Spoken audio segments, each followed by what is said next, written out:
Así, bien, muchachos, bien, gracias, bienvenidos a esta sesión. Vamos a continuar con nuestros temas de física 3.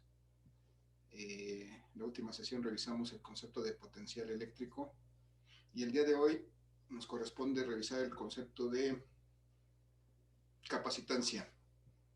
Entonces, voy a proceder a compartir mi presentación para que revisemos este concepto de capacitancia. Profe, perdón, Y ¿no va a seguir explicando cómo hacer uno de los problemas de flujo y densidad?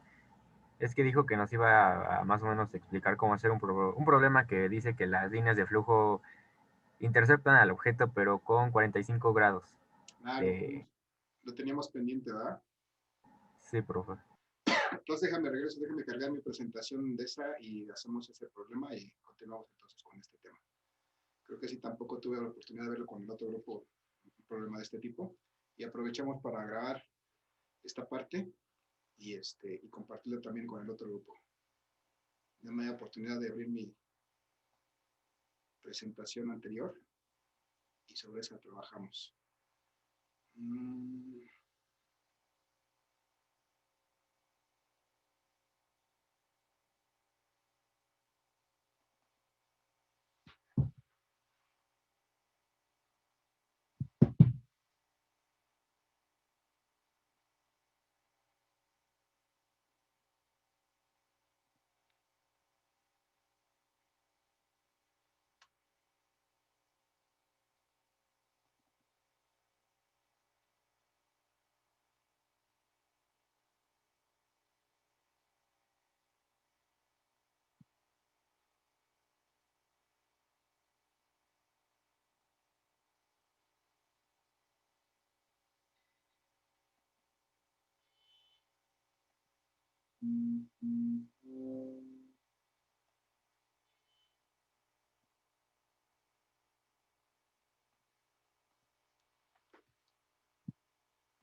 Listo, ahora sí voy a compartir mi presentación de flujo y vamos a realizar ese ejercicio ahí.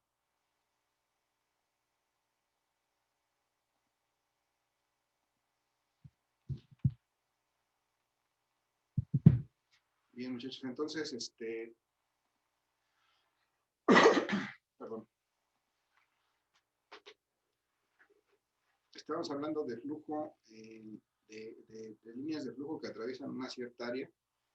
Cuando yo tengo, bueno, la forma de determinar el flujo es precisamente dividiendo la cantidad de líneas de flujo o la cantidad sí, de líneas de flujo que atraviesan una superficie, pero que las atraviesan de manera perpendicular. Esa es la clave. De manera perpendicular a la superficie se atraviesa una serie de líneas de flujo. Entonces voy a tratar de representar eso aquí.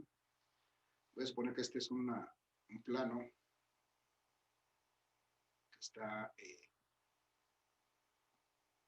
está vertical. Lo dibujo así para que lo podamos visualizar como un plano. Y entonces a través de él están pasando líneas de fuerza eléctrica, líneas de flujo, pero están entrando, atravesando esta superficie de manera perpendicular. Entonces todas estas líneas que están aquí representadas, pues atraviesan esta superficie y continúan desde luego del otro lado de la superficie. Entonces, esto que estoy representando aquí, este grupo de líneas de flujo, de líneas de fuerza magnética, es lo que llamamos el flujo eléctrico. Y entonces lo que atraviesan aquí es una superficie, es decir, un área, y estaba definida la densidad de flujo eléctrico como precisamente la relación de este flujo por dividido entre esta área. Es decir, la cantidad de líneas de flujo que atraviesan una cierta área. O más correctamente dice que es la cantidad de líneas por unidad de área que atraviesan una superficie. Pero el punto es que las atraviesan perpendicularmente, entonces esto aplica para cuando cuando atraviesan perpendicularmente estas líneas. Y en algún punto habíamos visto que el flujo, en la ley de Gauss, el flujo, finalmente llegamos a la conclusión de que el flujo es exactamente igual a la carga. Entonces, si yo conozco una carga, una cantidad de carga, y sé que toda esa cantidad de carga, sus líneas de fuerza eléctrica atraviesan esta superficie, pues entonces puedo determinar esta densidad de flujo. Vamos a hacer un ejemplo rápido de esto.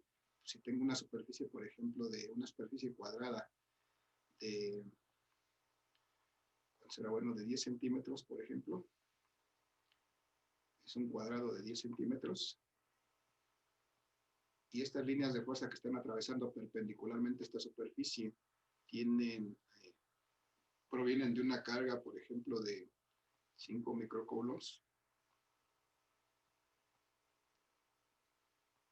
Entonces esta carga pues yo la puedo igualar al flujo, porque vemos en la ley de Gauss que efectivamente la carga es exactamente igual al flujo, en este caso el flujo contenido o que atraviesa esta superficie, y entonces puedo determinar la densidad de flujo a través de esta superficie simplemente haciendo la relación entre el flujo que corresponde a la carga, en este caso los 5 microcoulombs, 5 por 10 a la menos 6 coulombs, entre el área, que en este caso dijimos de 10 centímetros cuadrados, pero es un cuadrado, entonces tengo que hacer, calcular el área aquí, multiplicar lado por lado, 10 por 10 a la menos 2, que es un lado de este cuadrado, metros, por el otro lado, que son también 10 por 10 a la menos 2 metros, 10 centímetros. Y entonces esto me da como resultado, pues tener 5 por 10 a la menos 6 entre 100 por 10 a la menos 4.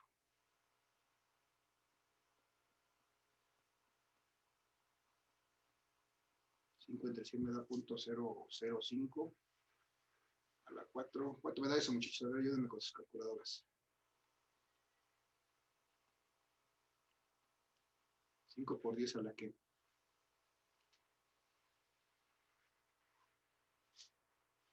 Muchachos, ¿siguen ahí?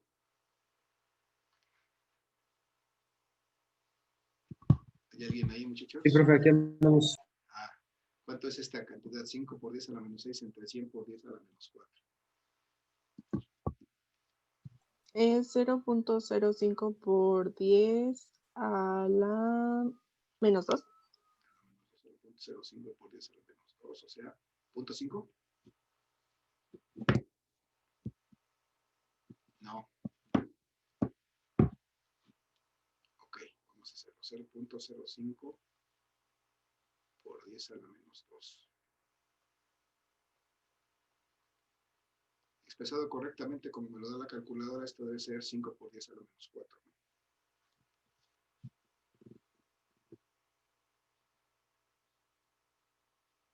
Muchachos. Tengo que sacar mi calculadora, muchachos. ¿Me ayudan? Por 10 a la menos 4. 5 por 10 a la menos 4, ¿verdad? Gracias. 5 por 10 a la menos 4. Ya como lo da mi calculadora, 5 por 10 a la menos 4 coulombs por metro cuadrado. Y esa es la densidad de carga, perdón, la densidad de flujo es la carga o el flujo por unidad de área. Entonces esa sería la densidad. Y en este caso estamos hablando de que esta superficie es perpendicular, pero puede suceder que esta superficie, bueno, si yo la veo de costado, si yo viera este mismo diagrama, viéndolo desde el lado, no viendo la profundidad como es en este momento, lo que vería es algo similar a esto, vería una línea vertical, bueno, supongamos que es una línea vertical, atravesada por una serie de líneas de fuerza, serían estas. Esta Esto es lo mismo que estamos viendo en este ejemplo. Estas líneas de fuerza o líneas de campo eléctrico. Pero puede ser que esta superficie no sea perpendicular a estas líneas de fuerza. Puede ser que esta superficie tenga una cierta inclinación con respecto a estas líneas de fuerza. Entonces, puede tener algo como esto. Voy a tratar de dibujarlo con profundidad. Algo como esto. Y entonces no es.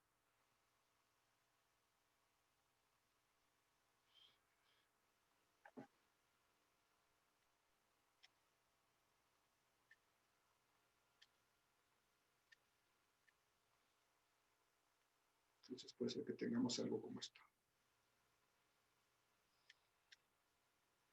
Así sí. Y entonces las líneas de fuerza o las líneas de campo estarían atravesando esta superficie así. Y entonces, si se dan cuenta, aquí ya no existe perpendicularidad con respecto a la superficie que están atravesando, porque esta superficie está inclinada, tiene una cierta inclinación con respecto a las líneas de flujo, tiene un ángulo con respecto a estas líneas de flujo. La parte que está realmente pasando perpendicularmente no es toda esta área, no es toda esta área de la superficie que está siendo atravesada, sino solamente una parte que es esta.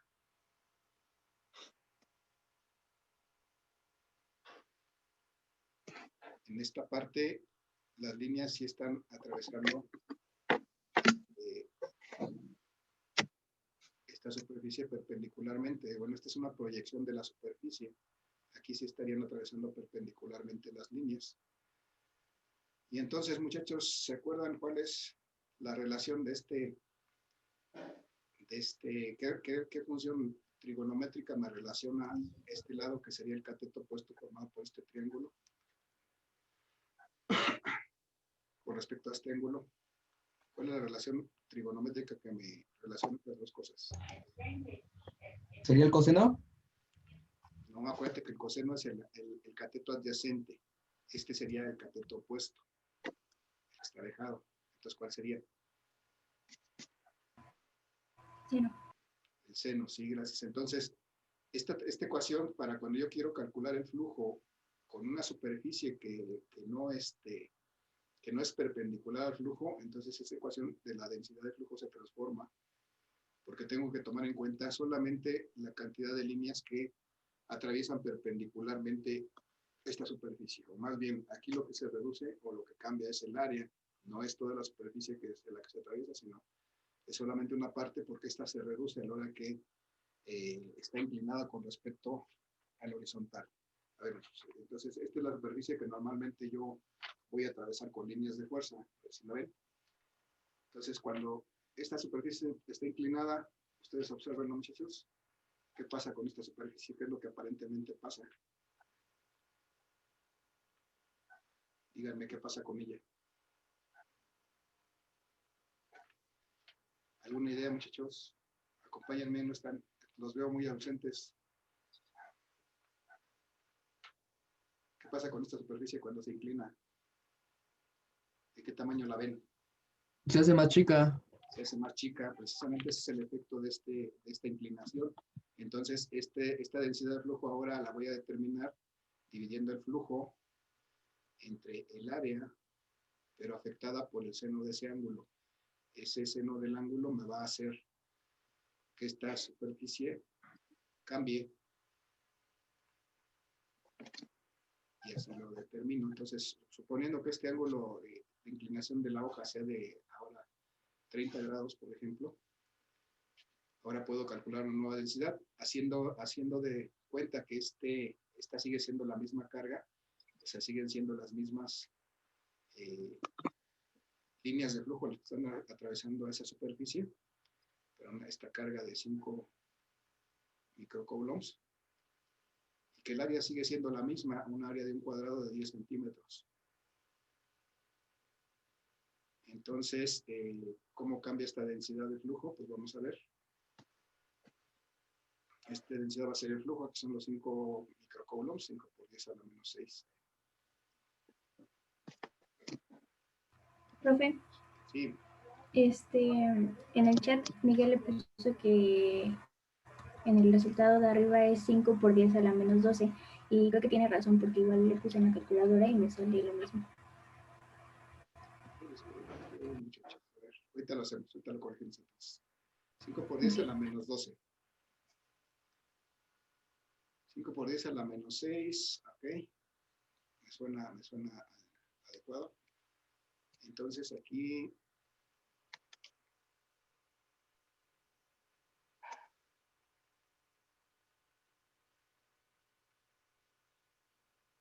bien. 5 por 10 a la menos 12. Bien, gracias. Te lo corroboramos con este que vamos a hacer. Por 10 a la menos 12. Entonces aquí en el segundo caso, cuando no hay perpendicularidad de la superficie con respecto al flujo, entonces tengo que tomar en cuenta el ángulo y afectar el área por ese ángulo, por el seno de ese ángulo. Y entonces estos 100 por 10 a la menos 4 centímetros cuadrados, que era el área de este cuadrado de 10 centímetros, expresado desde luego en metros, lo tengo que afectar por el seno de 30 grados en este caso, muchachos. ¿Cuánto vale el seno de 30 grados? ¿Alguien me dice?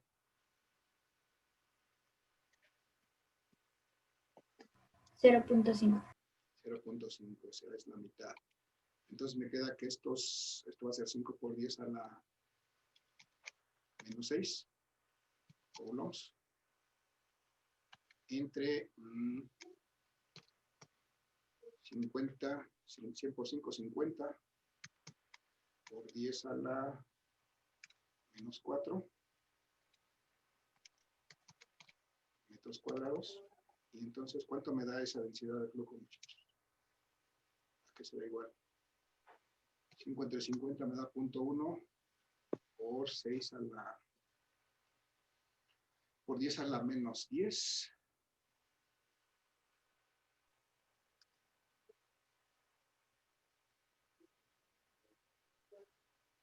A la menos 10, o sea, 1 por 10 a la menos 11, si no me equivoco, muchachos. Díganme si me equivoco. Sí, es 1 por 10 a la menos 11. Incluso para poderlo comparar con el de arriba, diría que son 10 por 10 a la menos 12.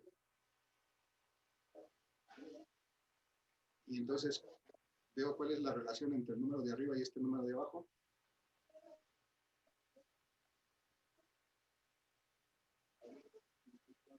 ¿Cuál es, muchachos? Es el doble. Es el doble, ¿no? Porque el área se redujo a la mitad, entonces se considera que está más densamente. Si consideramos que las siguen pasando la misma cantidad de líneas en un área menor, pues entonces hay una densidad de flujo mayor en esa área que es más pequeña, en este caso tan pequeña como la mitad del área original.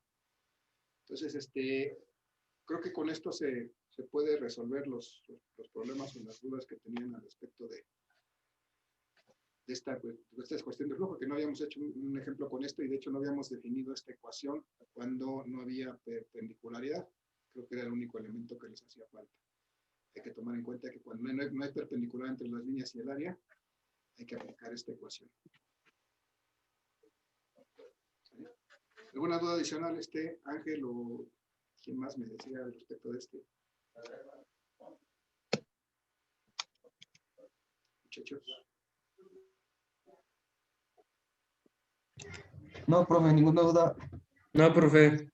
Con eso ya podremos atacar nuestros problemas sin problema.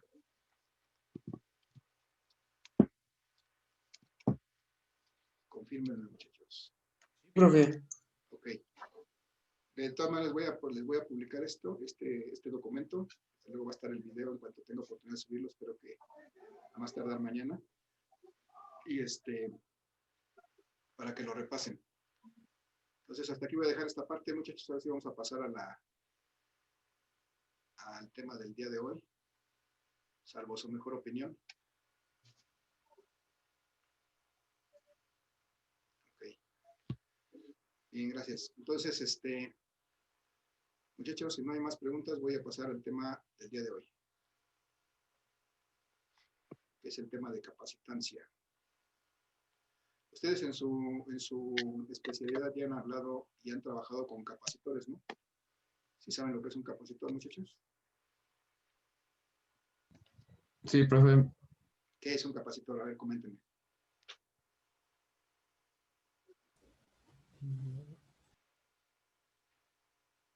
¿Cómo lo conocen? Es un componente que va guardando una cantidad de electricidad y la va soltando como a pulsos, ¿no? Así es, ok.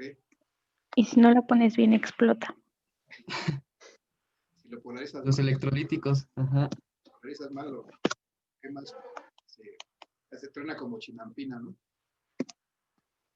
Efectivamente, bueno, tanto como puntos, no, depende cómo lo manipules. Pero bueno, básicamente, o al menos para la visión de la física, que va al comportamiento de este elemento, básicamente para la física un capacitor es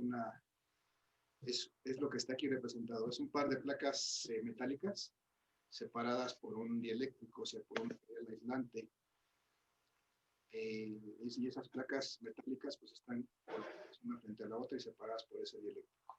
Entonces, ese dispositivo formado de esa manera permite almacenar energía eléctrica en forma de cargas eléctricas, es decir, permite almacenar carga eléctrica.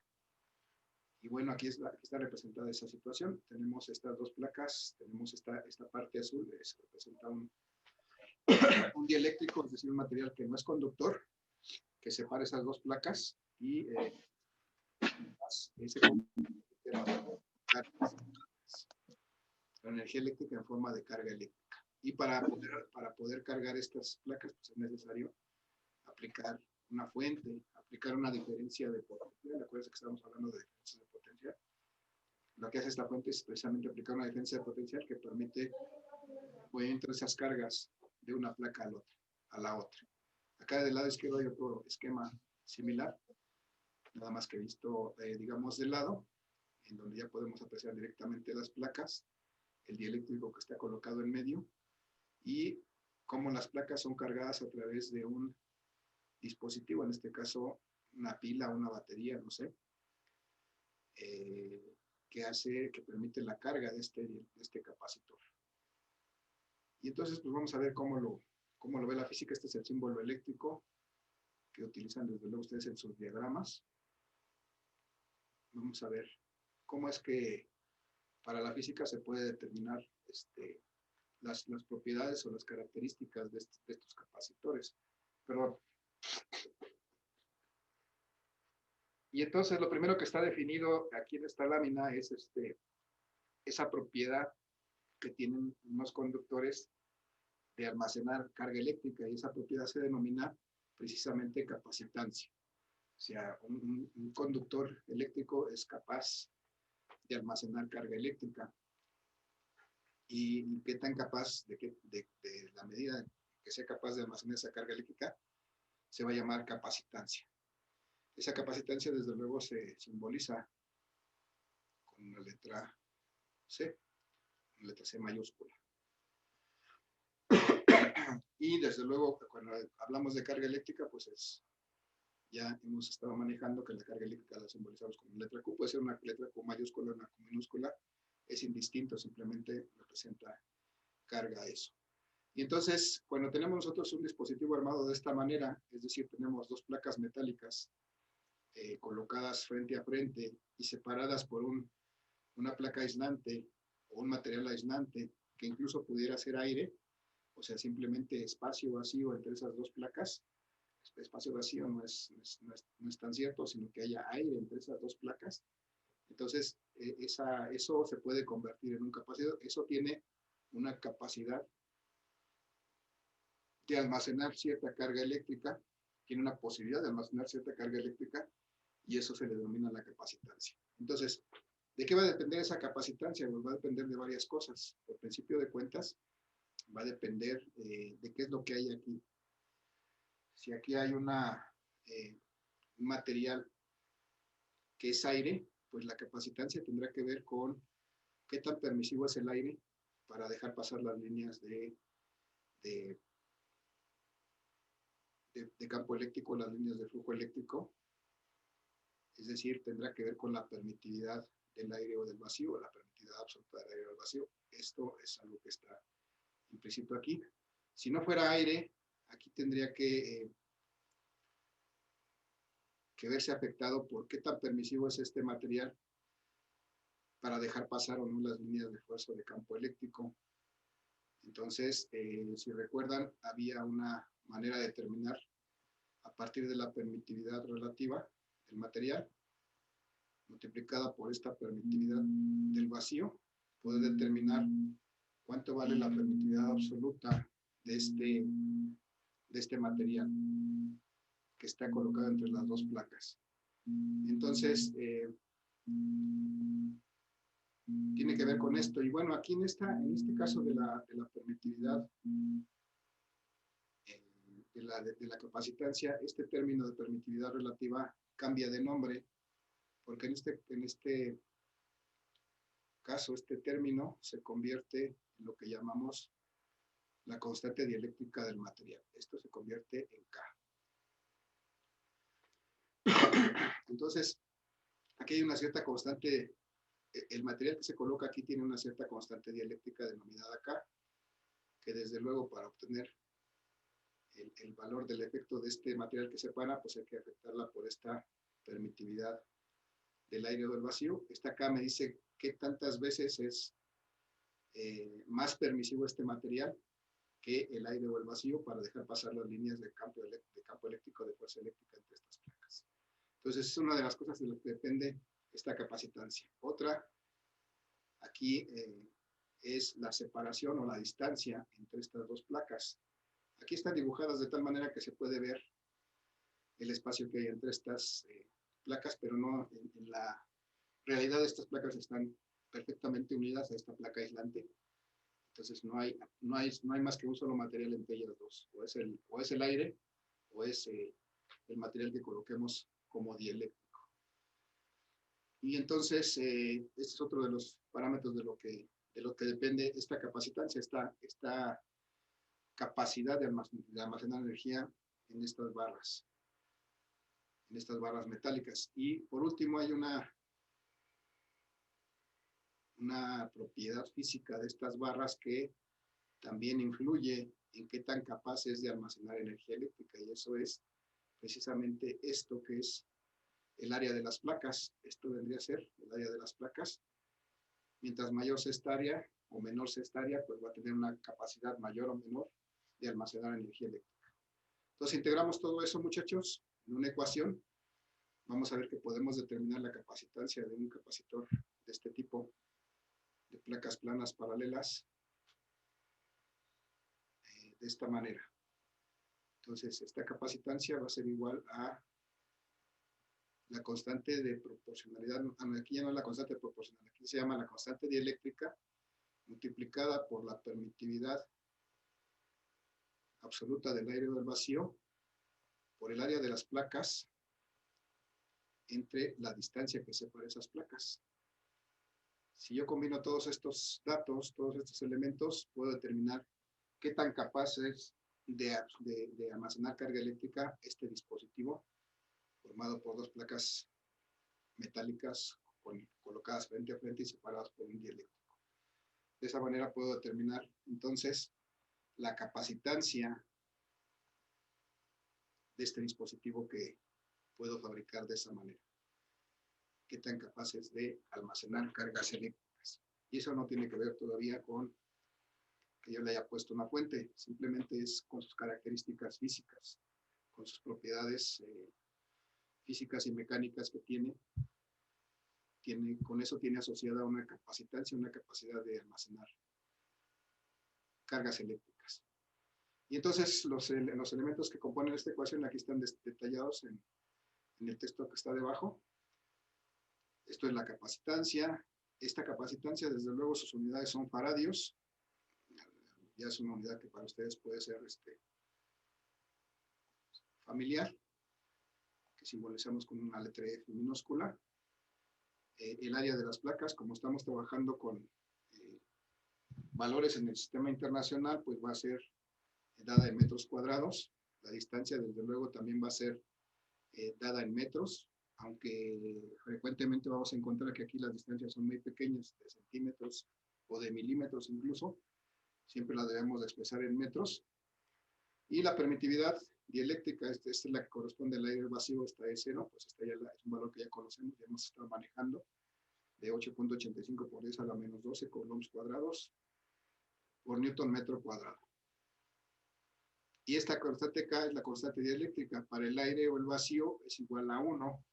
De hecho, si ustedes se acuerdan, habíamos visto en algún punto que la permitividad relativa de un material se daba sacando la relación de la permitividad absoluta de ese material con respecto a la permitividad del aire o el vacío. De tal manera que cuando quería determinar yo la permitividad de un material cualquiera, la permitividad absoluta, ese era el resultado de multiplicar la permitividad relativa cuando yo despejo esto de aquí. La permitividad relativa por la del aire o el vacío, que es exactamente lo que tengo aquí. Y entonces esta constante K, esta permitividad relativa corresponde precisamente a la constante dieléctrica del material, que es esta que está implícita en esta ecuación. Y esta constante dieléctrica la puedo determinar de varias maneras. Aquí tengo tres formas de poder determinar esta constante K. Estas es que parecen campo eléctrico, pero son en realidad epsilon. Son permitividades.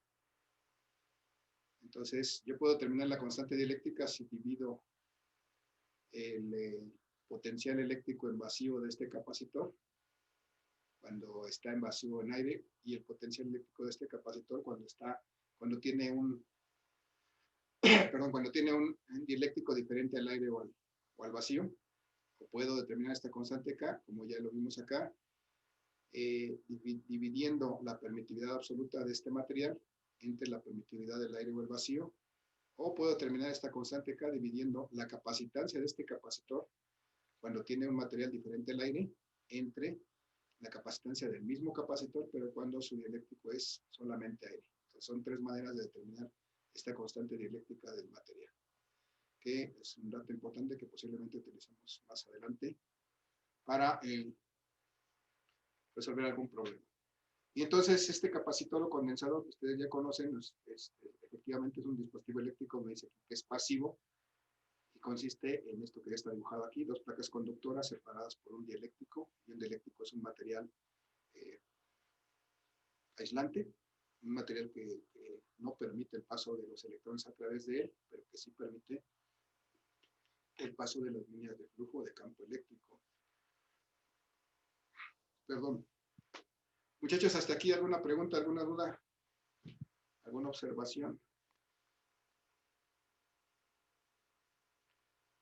Confírmenme si siguen ahí.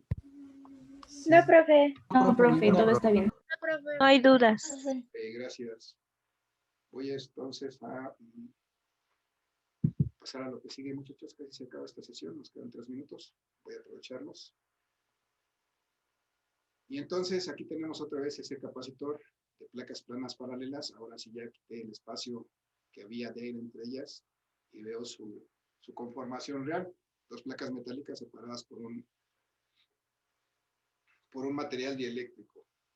Entonces, mi interés ahora es determinar cuál es la capacitancia de este material, o de este capacitor, perdón, si le doy ciertos valores a cada uno de los parámetros. Por ejemplo, voy a suponer que la separación que hay entre estas dos placas sea de 1 centímetro. Es decir, hay 1 centímetro de espesor de ese material que no sé qué sea, pero en primera instancia, en primer caso voy a suponer que esto es aire.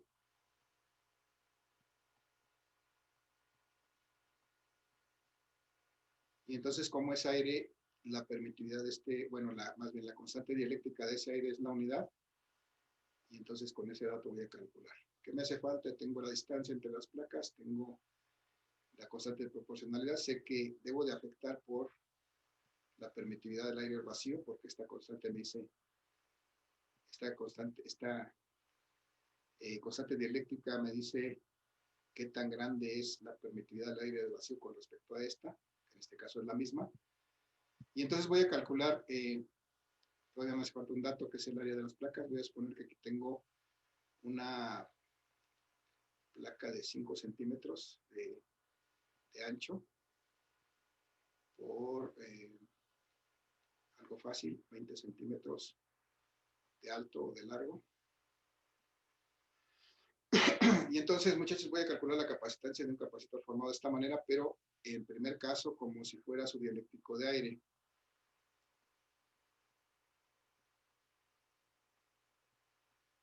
Entonces, tengo que ver que si lo que tengo aire es entre esas placas, y lo que tengo entre esas placas es aire, la capacitancia de este capacitor así formado la puedo calcular multiplicando la constante dieléctrica del material por la permitividad del aire o el vacío, por el área de las placas, entre la distancia que separa esas placas.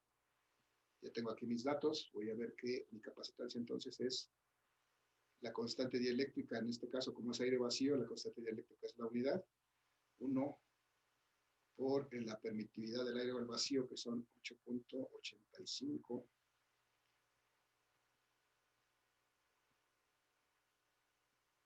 por 10 a la menos 12. Y estas son las unidades coulombs cuadrados sobre Newton metro cuadrado.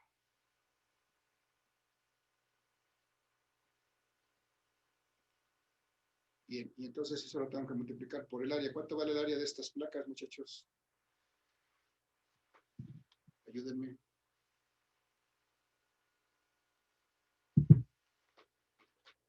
Se va a acabar la sesión, muchachos. Nos reconectamos en 2 minutos para seguir resolviendo este problema. Vayan pensando cómo calculamos el área de estas placas. ¿Cuánto vale el área de estas placas? Aquí vamos a hacer el cálculo antes de resolverlo ahí arriba. Y el área de estas placas aquí será igual. Los veo en 2 minutos, muchachos. Nos reconectamos, por favor.